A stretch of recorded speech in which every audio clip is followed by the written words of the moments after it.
Good morning. You're watching the KTLA 5 Morning News at 8. We want to get right back to our breaking news out of Ventura County, where the mountain fire continues to burn out of control. Flames moved into the Santa Paula area, threatening homes there. That's where we find Eric Spillman this morning with a look at this pretty big flare-up behind you there. Good morning.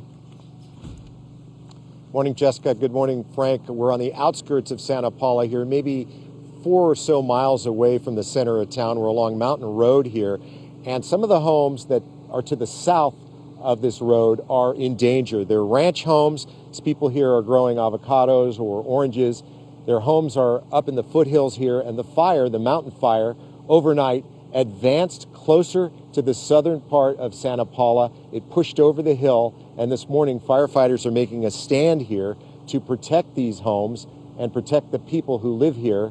And they've positioned themselves around a lot of these properties. They're in structure protection mode. The helicopters have been dropping water on this flare-up here for the last hour or so. We've showed it to you. And the folks who live in this area have been watching this fire grow, this flare-up grow, all night long, watching it carefully, figuring out what to do. We spoke to one woman who finally decided about a half an hour or so ago that it was time to leave. She packed up her SUV with her kids and her dogs and some belongings, and she decided it was time to get out. Here's what she had to say.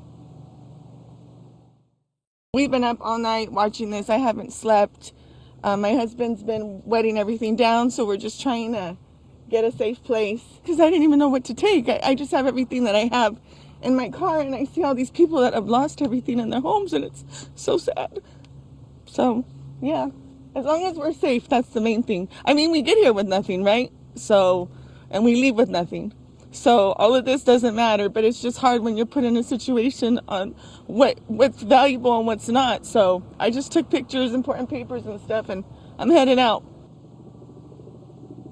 Obviously a traumatizing situation for her and for others here. And also, we've seen what the fire did overnight. It continues to burn homes in this area. This one home we showed you at 7 o'clock, it's up on a hill. It's off of Mountain Road, maybe, again, a couple of miles away from Santa Paula, and it burned to the ground early this morning. Another news photographer told us that the fire department helicopters tried to drop water and fire retardant onto this home. They tried to save it, but it was so windy that they were having trouble hitting the target, and they weren't able to save it in the long run. It's possible that a resident also was trying to save it because there was a fire hose unrolled there, evidence that they were trying to protect their own home. It burned to the ground. How many homes have burned here?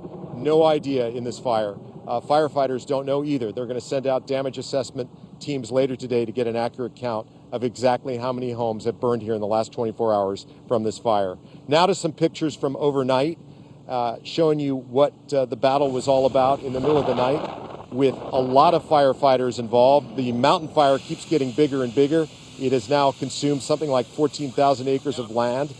And again, these powerful Santa Ana winds, they just keep pushing it along, causing extreme fire behavior. The Weather Service is saying the winds won't be as strong today as they were yesterday. And then this afternoon, we get relief. They're expected to let up. That is the good news. But in the meantime, it's a real battle. Overnight, helicopters were dropping fire retardant on the flames. It's dangerous to fly at night, but it was necessary in this case. Also, firefighters we saw setting backfires in some areas to cause the fire to burn back on itself and stop its forward progress. They're protecting ranches and orchards here. 800 fire crews from all over the state taking part in this firefight. This fire is 0% contained. Back here live now, you see that cloud of gray and black smoke that is getting bigger and bigger. The fire is moving closer to Santa Paula. It's moving down this road, getting a little bit closer. But I think what the plan is, and what the firefighters are doing with these helicopters, the plan is to try and keep this mountain road as a fire break, a natural kind of, well, it's a man-made natural fire break that would protect the town of Santa Paula. And we watch another Ventura County Fire Department helicopter making a drop here.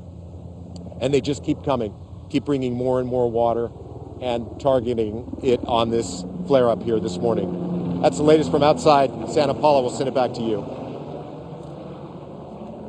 Eric, thank you. Want to check in with Omar Lewis in Santa Clarita this morning. Yeah, they're cutting off Southern California Edison, cutting off power to try to prevent further fires from breaking out. Omar is on the ground for us in Santa Clarita. Omar, good morning. Yeah, good morning. You know, those strong winds and fire concerns have left residents here in entire neighborhoods on edge and without power. We spoke to residents here in Canyon Country this morning. They tell us they lost power yesterday at around 4 a.m. as SoCal Edison has cut power to prevent any further wildfires from sparking up here. We could show you those maps this morning of some of those power outages. Strong, relentless winds have caused precautionary power outages, leaving 69,000 people without power across 5 Southern California counties. We're talking Los Angeles, Orange, Riverside, San Bernardino, and Ventura counties, and 25,000 others are being told to stand by for a potential outage. Here in Canyon Country and Santa Clarita, as residents watch those wildfires in Malibu and Camarillo, they tell us it's a stark reminder of what could happen here. Many of them stocking up on supplies and preparing an evacuation bag with those essential items just in case. SoCal Edison acknowledges the inconvenience, but says these outages are necessary and can save lives. The fire risk remains high, with firefighters warning that gusts up to 70 miles per hour can turn a small spark into a large inferno, as we've seen play out just yesterday. Some residents say the outages are a small price in order to keep wildfires at bay. However, they're hoping that their power will be restored sooner rather than later. This is like fire zone. When the wind blows, we're screwed. We got hot hands and grilling stuff. Everybody's layered up. You know, I got 2 pairs of pants on under these pants and, 3 shirts on. I think it's absolutely justified if it can in any way limit either the spread of existing wildfires or, in this case, prevent any new wildfires.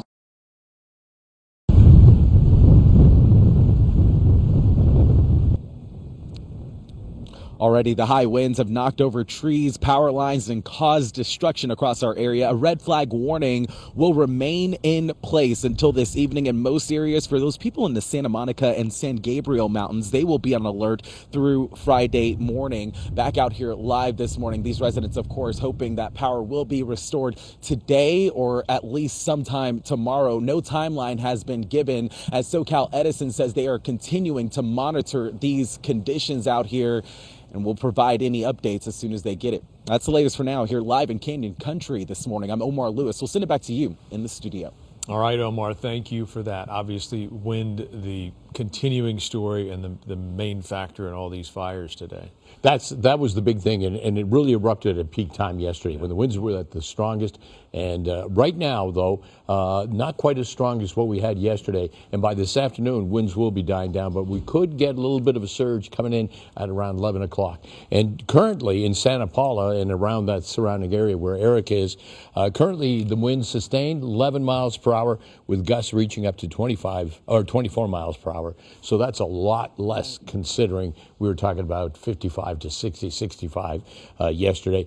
The maximum in Santa Paula overnight was about 39 miles per hour. So the winds are dying down, but don't get surprised or don't get comfortable with that, because you will be surprised if they do start to pick up. So just be on just be on guard and get ready, because they could be picking up right around 11 o'clock and then dying down this afternoon. Once they die down this afternoon, that's it. We're going to be moving out by tomorrow. It should be beautiful, and over the weekend we won't be looking at strong winds. Here in downtown Los Angeles, winds are from the west at about 7 miles per hour. Humidity, that's another factor, very, very low, 28%. Temperature right now in downtown Los Angeles, 62. The temperature, not a factor. It's not a big heat wave or anything. Wind warning in the orange until 4 o'clock this afternoon. Tan, the wind advisory, that takes in all those areas and all these areas. So if you do even a new fire, sparks up, let's hope that doesn't happen. We are all in the wind warning and wind advisory until at least 4 o'clock. Fire weather warning, that continues today, and that's going to last about 2 more hours. That expires at 6 p.m.